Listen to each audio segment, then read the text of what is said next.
नमस्कार। हिंदी की पाठशाला में आप सभी का हार्दिक स्वागत है।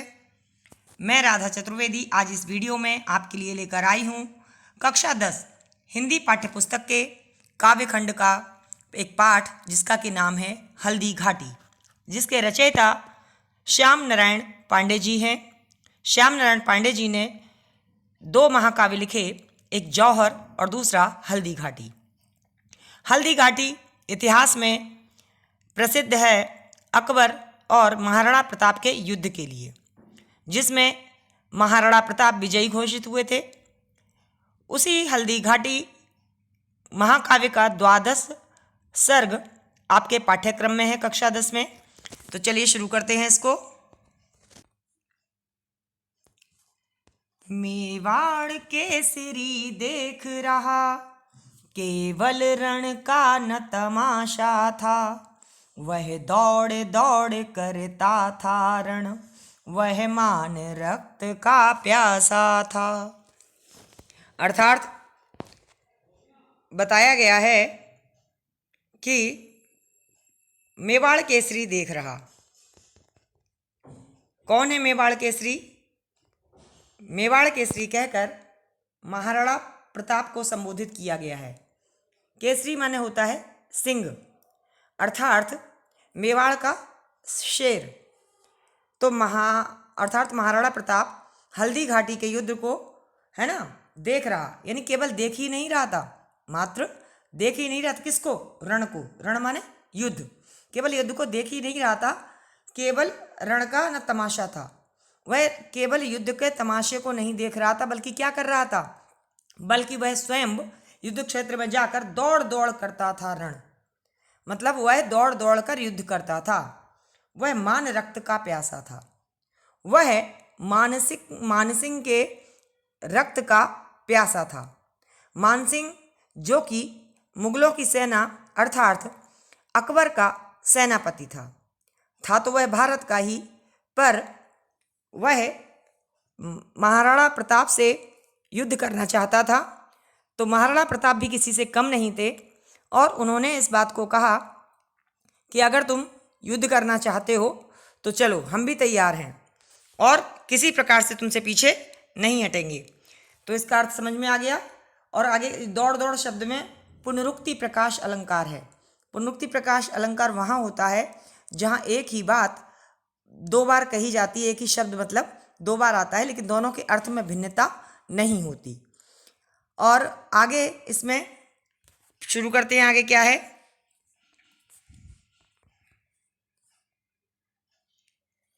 चढ़कर चेतक पर घूम घूम, करता सेना रखवाली था।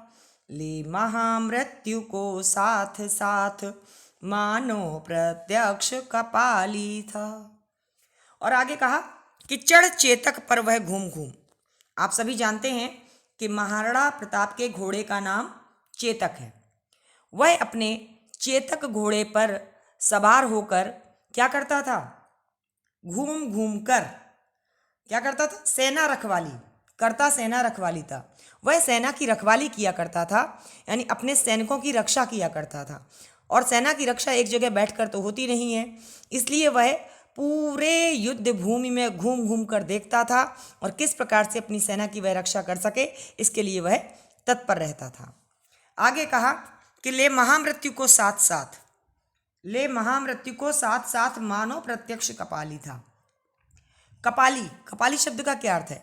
कपाली कहते हैं शिव को, क्योंकि वह कपाल की माला पहना करते हैं। कपाल अर्थात मुंडों की माला पहना करते हैं। तो वह दौड़ दौड़ कर युद्ध कर रहे थे और ऐसा लगता था उनको देख करके कि मानो, जहाँ संभावना प्रकट की जाती है जनु जानो मनु मानो, वहाँ उत्प्रेक्षा अलंकार होता है। तो महाराणा प्रताप को देखकर ऐसा लगता था कि मानो साक्षात शिव महामृत्यु को साथ लेकर युद्ध करने उतर पड़े हों। संभावना प्रकट होने के कारण यहाँ पर क्या है? उत्प्रेक्षा अलंकार है। और जैसा कि मैंने पहले आपको बताया कि जहाँ पर एक शब्द 2 बार आ जाता है लेकिन अर्थ में भिन्नता नहीं होती, तो घूम घूम और साथ साथ, इन दोनों ही जगह पुनरुक्ति प्रकाश अलंकार है। और इसका छंद कैसा है? छंद मुक्त है लेकिन तुकांत है, तुकांत छंद वो होते हैं जिसमें कि तुक बनी रहती है। आगे पढ़ते हैं। चढ़ चेतक पर तलवार उठा, करता रखता था भूतल पानी को, राणा प्रताप सिर काट काट, करता था सफल जवानी को। अर्थात चढ़ चेतक पर तलवार उठा। चेतक यानी हमने आपको पहले भी बताया कि राणा प्रताप के घोड़े का नाम चेतक है। तो चढ़ चेतक पर तलवार, वह अपने घोड़े पर चेतक पर चढ़ जाता था और हाथ में उसके तलवार होती थी। और क्या करता था? रखता था भूतल पानी को। भूतल, भूतल मतलब पृथ्वी के तल में जैसे पानी रहता है, पृथ्वी के तल में अर्थात पृथ्वी की तलहटी में जैसे नीचे पानी रहता है, उसी प्रकार से महाराणा प्रताप, भूतल मतलब अपने अंतर हृदय में, भूतल का मतलब अपने अंदर हृदय में पानी, पानी मतलब अर्थात मान सम्मान प्रतिष्ठा देश का गौरव, यह अपने हृदय में धारण करता था। और वह अपने आत्मसम्मान की रक्षा करने के लिए, अपने देश की रक्षा करने के लिए अपने गर्व को, अपने गौरव को हृदय में अंदर दबाए रखता था। और जब भी शत्रु की सेना सामने आती थी तो वह देश के लिए लड़ने को तैयार हो जाता था। और क्या करता था? राणा प्रताप सिर काट काट करता था सफल जवानी को। और वह राणा प्रताप दुश्मनों के सिरों को काट काट कर अपनी जवानी को सफल किया करता था। जवानी को सफल करने का मतलब क्या है? जवानी को सफल करने का मतलब ये है कि यदि आप जवान हैं, आपके अंदर उत्साह है, आपके अंदर वीरता है, तो आप अपने देश की रक्षा के लिए आगे आए, शत्रुओं को उस पर हावी नहीं होने दें। ये सारे कार्य महाराणा प्रताप अपने देश भारत के लिए किया करते थे, जो कि मेवाड़ केसरी के नाम से जाने जाते थे।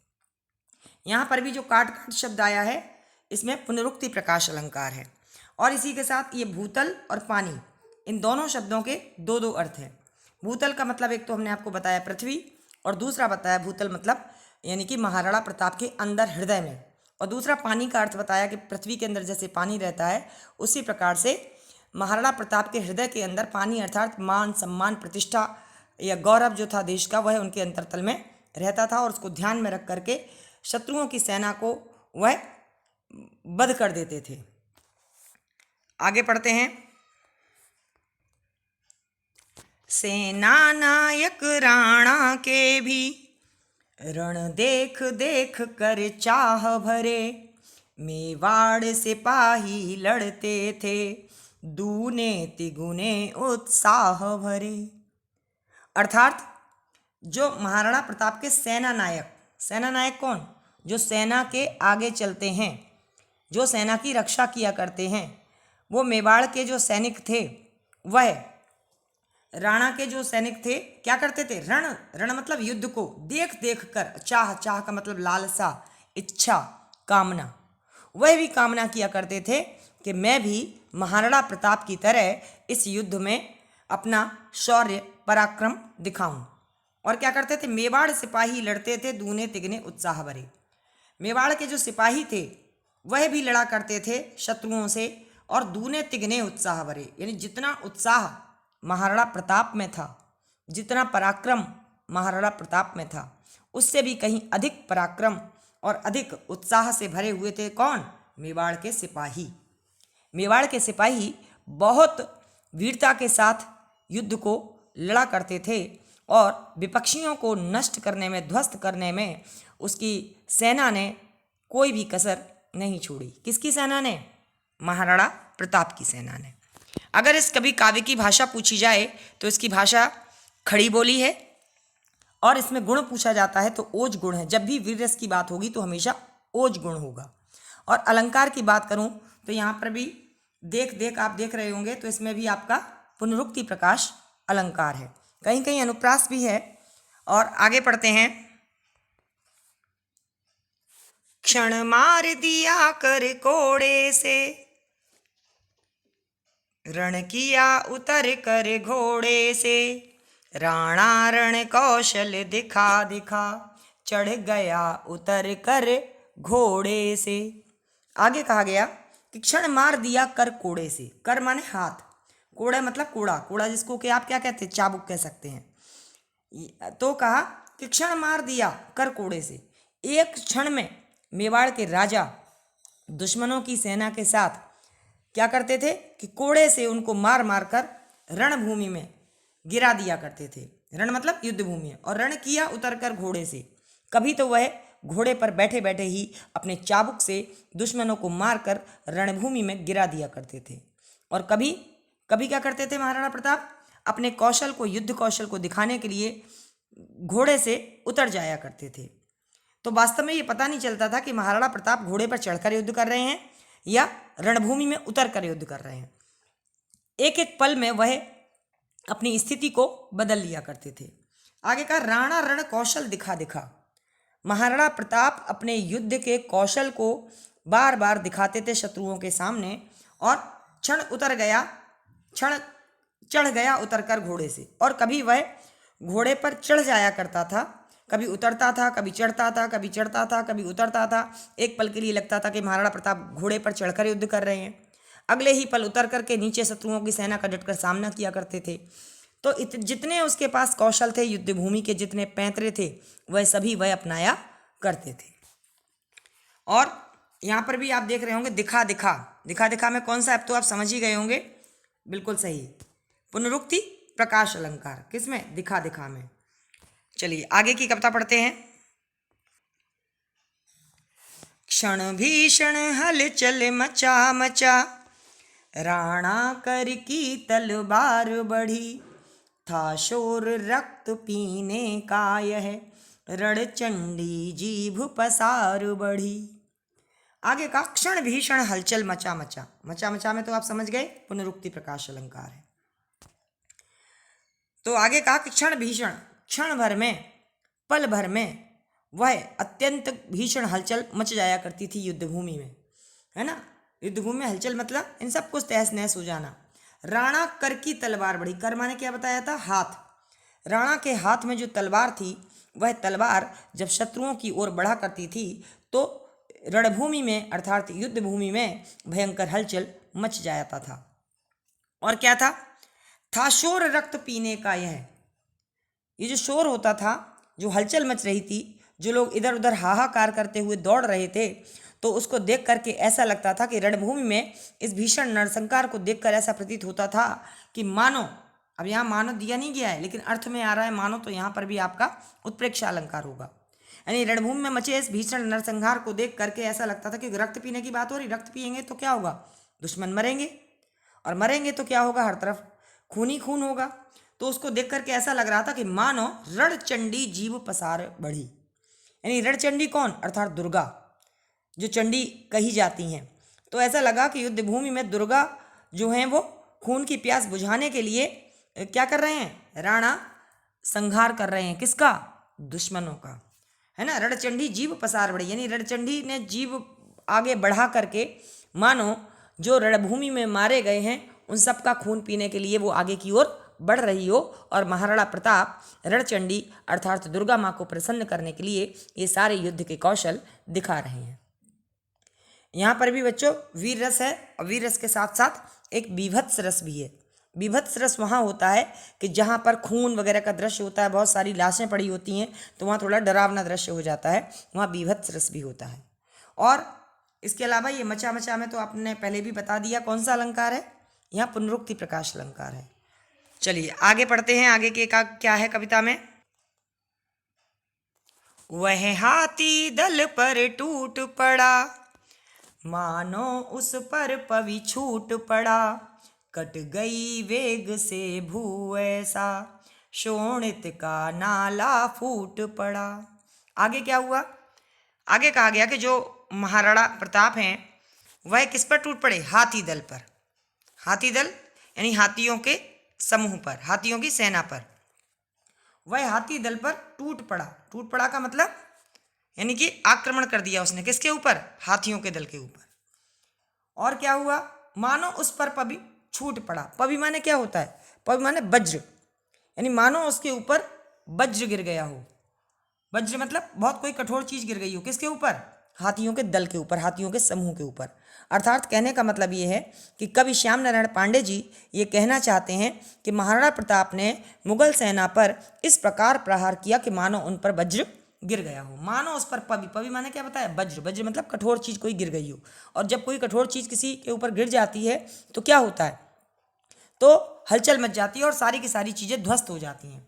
तो कि मानो उस पर छूट पड़ा, यानी हाथी दल पर जब वो टूटा था, जब वह हाथी दल पर उसने आक्रमण किया था, तो सारे के सारा हाथी दल जो था वो ध्वस्त हो गया, यानी हाथी पर सवार सैनिक सारे नष्ट हो गए, मृत्यु को प्राप्त हो गए। और कट गई वेग से भू, ऐसा कट गई वेग से भू, भू मतलब पृथ्वी, और ऐसा लगा कि बहुत ही तेजी से, बहुत ही जो है तेज गति से पृथ्वी जो है वो फट गई हो, धरती जो है वो फट गई हो। और उससे क्या हुआ, उसमें शोणित, शोणित कहते हैं रक्त को, शोणित का नाला फूट पड़ा, और ऐसा लगा कि मानो पृथ्वी के अंदर जो पृथ्वी धरती फटी है और उससे खून की धारा निकलने लगी। कहने का तात्पर्य यह है कि जब महाराणा प्रताप ने हाथियों के दल के ऊपर आक्रमण किया तो राणा प्रताप की जो तलवार थी वह उनके ऊपर वज्र के समान गिरी, जिससे कि शत्रु सेना का हाथी दल ध्वस्त हो गया। और जैसे सारे लोग धीरे धीरे धीरे धीरे कट कट के नीचे गिर रहे थे, उस दृश्य को देख करके ऐसा लगता था कि मानो अभी अभी पृथ्वी जो है वो फट गई हो, और ये जो खून की धाराएं निकल रही हैं शत्रुओं की सेना में, वो ऐसा लग रहा है कि पृथ्वी के अंदर से शोणित का नाला फूट पड़ा, यानी रक्त का नाला फूट पड़ा हो। आगे कहा गया इसमें, यहां पर भी अगर अलंकार की बात करें तो पहले थोड़ा सा बता देती हूं कि ये जो मानो शब्द आया है, जन जानो मनु मानो, यहां पर कौन सा अलंकार होगा इस पूरी लाइन में, उत्प्रेक्षा अलंकार। सही कहा।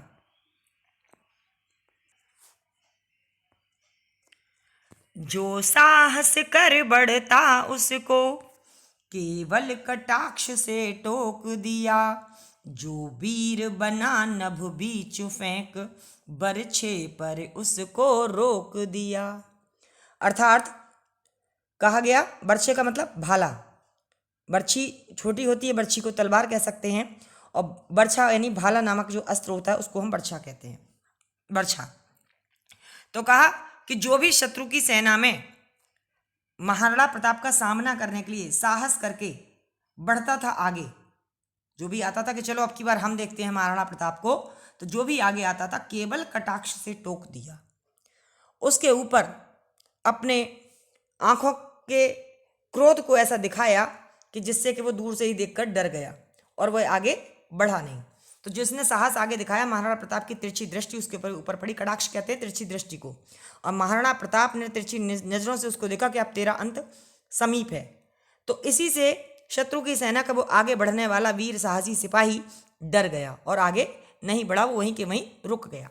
और जो वीर बना नभ बीच फेंक, जो बहुत सारे सैनिक ऐसे भी थे विपक्षी दल के कि जो अपनी बहादुरी दिखाते हुए आगे बढ़ रहे थे, है ना, उसको क्या किया कि जो नभ बीच फेंक, उसको आकाश में फेंक दिया। कैसे? बर्छे पर उसको रोक दिया। बर्छा मतलब हमने आपको बताया कि भाला, तो यानी कि उसके ऊपर भाला का प्रहार ऐसा किया, दूर से भाला फेंक कर मारा जाता है, तो भाला जब दूर से फेंक कर मारा गया और सामने जब शत्रु आ गया, तो शत्रु के जैसे ही वह भाला लगा वैसे ही वह जो आया था साहस करके लड़ने के लिए, वो बीच में ही रुक गया, अर्थात वहीं उसकी मृत्यु हो गई। तो कहा इन सब परिस्थितियों से स्पष्ट होता है क्या कि मेवाड़ के राजा के सम्मुख मुगल सेना परास्त हो गई थी। आशा है आपको ये समझ में आ रहा होगा।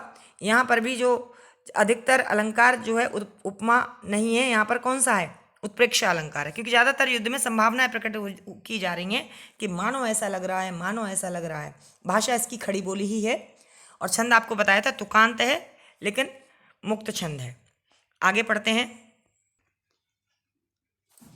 क्षण उछल गया अरि घोड़े पर, क्षण उछल गया अरि घोड़े पर, क्षण लड़ा सो गया घोड़े पर, बैरी दल से लड़ते लड़ते क्षण खड़ा हो गया घोड़े पर। अब क्या हुआ? अब बताया है कि क्षण उछल गया अरि घोड़े पर। अरि माने शत्रु, अरि माने शत्रु। क्योंकि जब महाराणा प्रताप ने अपनी तलवार से हमला किया और सामने विपक्षी सैनिक खड़ा हुआ था जो कि अपने घोड़े पर था, तो अरि घोड़े पर बैठा हुआ जो शत्रु था क्षण उछल गया, एक क्षण नहीं लगा उसको और वह घोड़े से उछल गया। फिर क्या हुआ? उछलने के बाद क्षण लड़ा सो गया घोड़े पर। क्षण लड़ा सो गया घोड़े पर का मतलब क्या है कि एक क्षण में वह लड़ रहा था और अगले ही क्षण जब उसका महाराणा प्रताप से सामना हुआ तो सो गया घोड़े पर। यानी कि महाराणा प्रताप की तलवार की धार जब उसके लगी तो वहीं घोड़े पर हमेशा के लिए सो गया। कौन? शत्रु, यानी मुगल सेना का सैनिक। वैरी दल से लड़ते लड़ते, वैरी दल मतलब दुश्मन के दल से, दुश्मन के समूह से लड़ते लड़ते क्षण खड़ा हो गया घोड़े पर और अगले ही क्षण महाराणा प्रताप घोड़े पर लड़ते लड़ते खड़ा हो जाया करता था। अर्थात उसका शौर्य, उसका पराक्रम इतना अधिक था कि उसके आगे एक भी शत्रु टिक नहीं सका। जो घुड़सवार थे उनको उसने घोड़े पर ही हमेशा के लिए सुला दिया और जो बहुत वीर बहादुर बनकर आना चाहते थे उनको भी उसने भाले के प्रहार से दूर से ही बीच रास्ते में ही रोक दिया और मृत्यु के पास पहुंचा दिया। और क्या हुआ? यहाँ पर भी हमने आपको बताया था कि जो चीज़ें आई हैं कि लड़ते लड़ते में कौन सा अलंकार? पुनरुक्ति प्रकाश। चलिए आगे पढ़ते हैं। क्षण में गिरते रुंडों से, क्षण भर में गिरते रुंडों से, यहाँ भर नहीं लिखा है, यहाँ क्षण भर होगा, क्षण में नहीं क्षण भर में। क्षण भर में गिरते रुंडों से, मदमस्त गजों के शुंडों से, घोड़ों के विकल वितुंडों से, पट गई भूमि नर मुंडों से।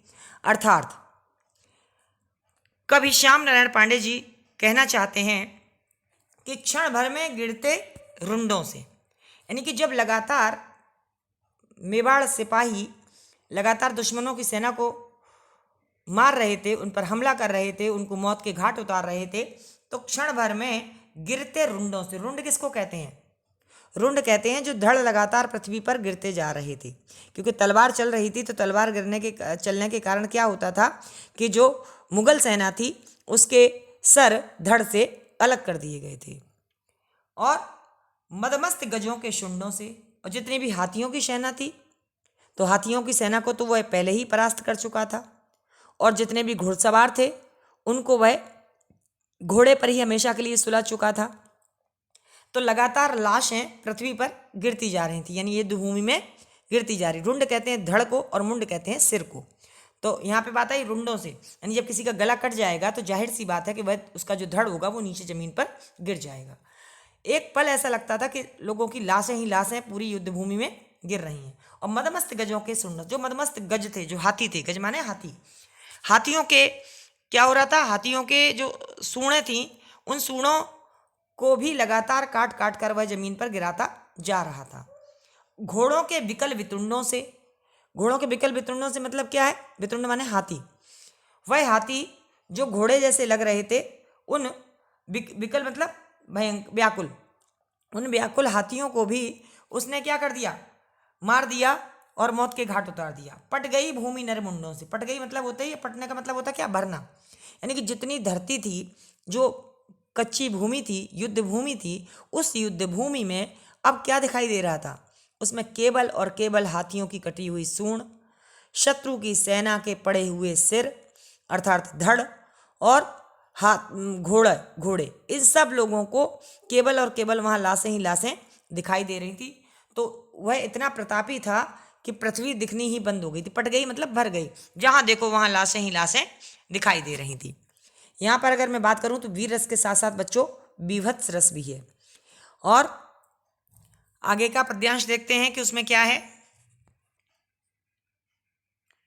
ऐसा रण राणा करता था, पर उसको था संतोष नहीं। क्षण क्षण आगे बढ़ता था वह, पर कम होता था रोष नहीं।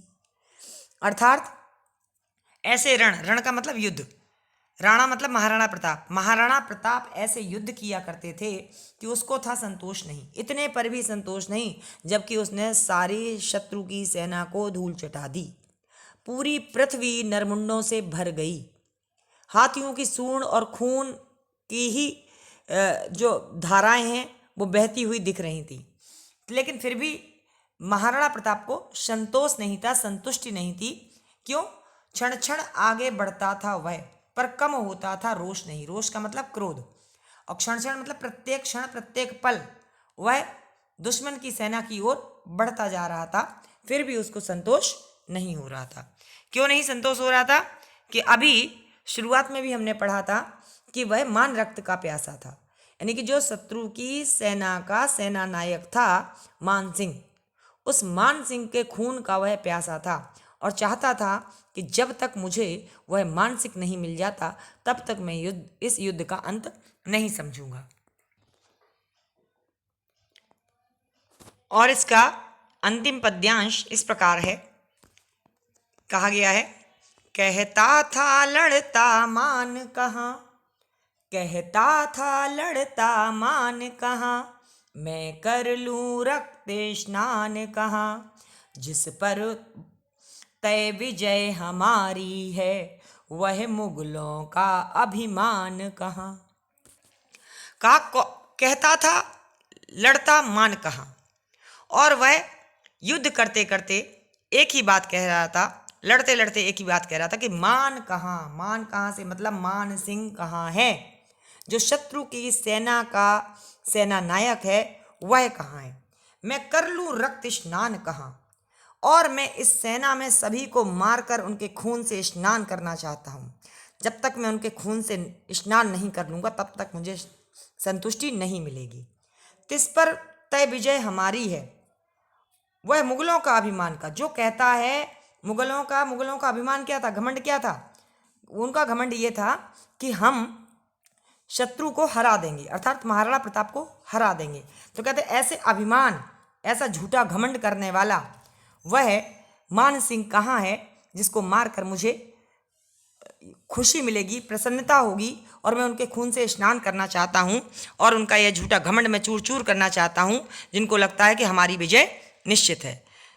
और मैं जब तक उनके खून से स्नान न कर लूँ, है ना, मैं कर लूँ रक्त स्नान का, जब तक मैं उनके खून से स्नान नहीं कर लेता तब तक मेरे हृदय को संतुष्टि नहीं मिलेगी। और जिस पर तय विजय हमारी है, सबको लगता था कि हल्दी घाटी का युद्ध होगा और इसमें हम विजयी होंगे, मुगलों को ऐसा लगता था। लेकिन उनके इस झूठे दिखावे को, उनके इस झूठे मान सम्मान को महाराणा प्रताप ने ध्वस्त कर दिया। तो बच्चों, ये था हमारा पाठ जिसका कि नाम था हल्दी घाटी।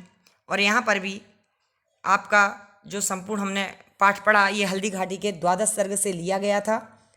अधिकतर इस काव्य में उत्प्रेक्षा अलंकार है, और जहाँ पर भी एक शब्द दो दो बार आए हैं वहाँ पुनरुक्ति प्रकाश अलंकार है।